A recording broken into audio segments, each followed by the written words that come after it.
నిజామాబాద్ జిల్లాలోని రాంపూర్ గ్రామంలో సైబర్ నేరగాళ్ల మోసాన్ని ఓ యువతి తిప్పికొట్టింది. వాట్సాప్ కాల్ చేసి 10,000 రూపాయలు కావాలని డిమాండ్ చేశారు. లేకుంటే మీ నాన్న చేతులు కట్ చేస్తామని హెచ్చరించారు.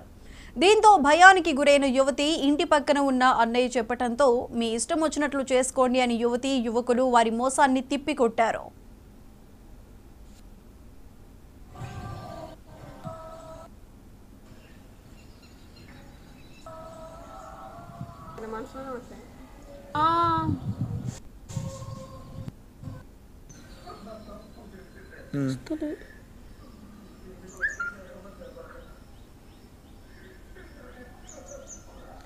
బ్లాక్ చేసేసిన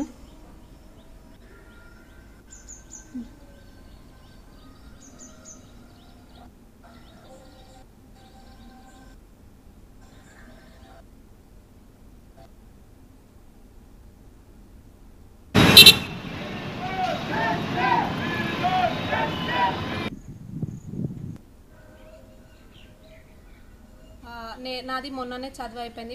మా డాడీ గల్ఫ్లో ఉంటాడు. అయితే ఈరోజు ఉదయం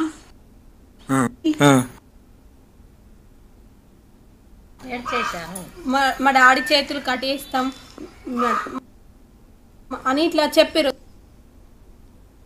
చెప్పగానే నాకు ఫుల్ భయమైంది. నేను ఫుల్ ఏడ్చి ఏం చేయాలో అర్థం అయితే లేదు నాకు అసలు. మా డాడీకి ఏదమ్మా చేయలేను. మళ్ళీ నేను వాళ్ళకి రెస్పాన్స్ చేయకపోగానే వాళ్ళు మొత్తం కాల్స్ మెసేజెస్ ఇట్లా అన్నీ చేసారు. మెసేజెస్ నేను చూసి హిందీలో మాట్లాడుతున్నారు. నేను కూడా మాట్లాడాను. నాకు వచ్చినంతలో మాట్లాడి నేను చెప్పిన ఒక 2 hours టైం ఇవ్వండి నాకు, మీరు కావాల్సిన మనీ నేను ఇస్తా అంటే నేను ఇవ్వను, నాకు ఇప్పుడు కొట్టాల గూగుల్ పే అన్నా ఫోన్పే అన్నా నంబర్ పంపిస్తాను, నేను నాకు ఇప్పుడు మనీ సెండ్ చేయండి అని అన్నారు. అని అంటే నాకు ఏం వేయాలి, ఇప్పుడు నా దగ్గర పైసలు లేవు, 1 గంట టైం ఇవ్వరు, నేను మొత్తం జమ చేసి పంపిస్తాన్న తర్వాత కూడా వాళ్ళు ఇంటలేరు. ఇప్పుడు ఎంత ఉన్నాయి నీ దగ్గర మనీ అంటే నాకు దగ్గర ప్రజెంట్